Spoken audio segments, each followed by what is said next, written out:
Globalization is often seen as global westernization. On this point, there is substantial agreement among many proponents and opponents.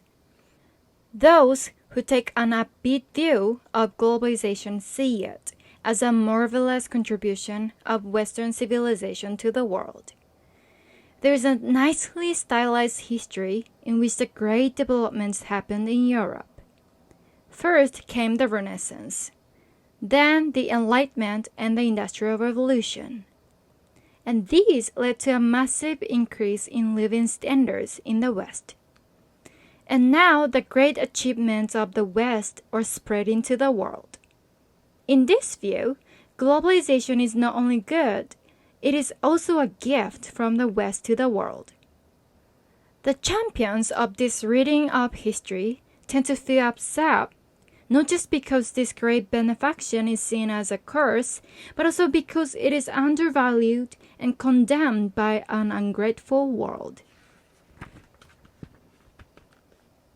From the opposite perspective, Western dominance, sometimes seen as continuation of Western imperialism, is the devil of the piece. In this view, contemporary capitalism, driven and led by greedy Western countries in Europe and North America, has established rules of trade and business relations that do not serve the interests of the poorer people in the world. The celebration of various non-Western identities, defined by religion, as in Islamic fundamentalism, region, as in the championing of Asian values, or culture, as in the glorification of Confucius ethics, can add fuel to fire of confrontation with the West. Is globalization really a new Western curse? It is, in fact, neither new nor necessarily Western, and it is not a curse. Over thousands of years, globalization has contributed to the progress of the world through travel, trade, migration, spread of cultural influences, and diffusion of knowledge and understanding, including that of science and technology. These global interrelations have often been very productive in the advancement of different countries. They have not necessarily taken the form of increased Western influence. Indeed, the active agents of globalization have often been located far from the West. To illustrate, consider the world at the beginning of the last millennium rather than at its end. Around 1000 AD, the global reach of science, technology, and mathematics was changing the nature of the old world. But the diffusion then was, to a great extent, in the opposite direction of what we see today. The high technology in the world of 1000 AD included paper, the printing press, the crossbow, gunpowder, the iron chain suspension bridge, the kite, the magnetic compass, the wheelbarrow, and the rotary fan. A millennium ago, these items were used extensively in China and were practically unknown elsewhere. Globalization spread them across the world, including Europe. Indeed, Europe would have been a lot poorer, economically, culturally, and scientifically, had it resisted the globalization of mathematics, science, and technology at the time. And today, the same principle applies, though in the reverse direction, from west to east.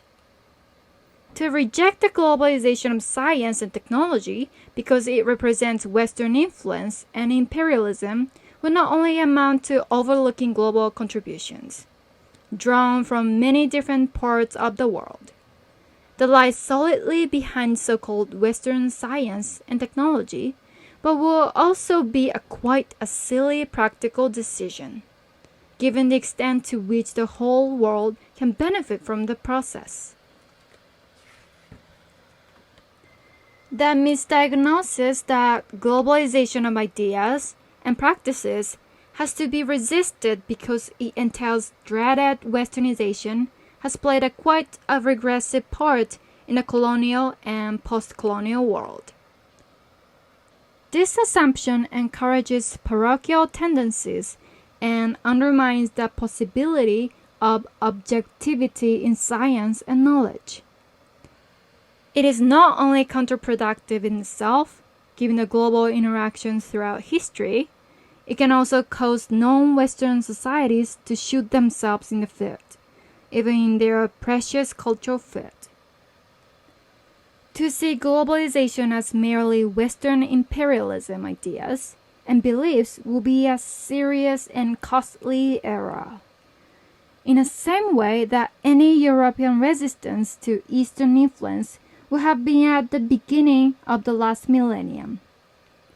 Of course, there are issues related to globalization that do connect with imperialism. The history of conquest, colonialism, and alliance role remains relevant today in many ways.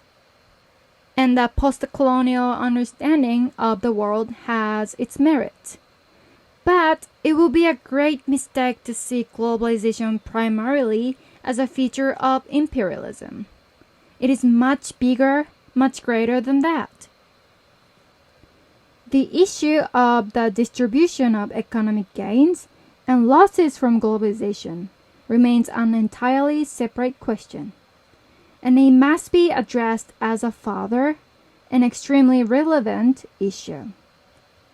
There is extensive evidence that the global economy has brought prosperity to many different areas of the globe. Pervasive poverty dominated the world a few centuries ago. There were only a few rare pockets of affluence. In overcoming the poverty, extensive economic interrelations and modern technology have been and remain influential. What has happened in Europe, America, Japan, and East Asia has important messages for all other regions, and we cannot go very far into understanding the nature of globalization today without first acknowledging the positive fruits of global economic contact. Indeed, we cannot reverse the economic predicament of the poor across the world by withdrawing from them the great advantages of contemporary technology, the well-established efficiency of international trade and exchange, and the social as well as economic merits of living in an open society. Rather, the main issue is how to make good use of the remarkable benefits of economic intercourse and technological progress in a way that pays adequate attention to the interests of the deprived and the weak.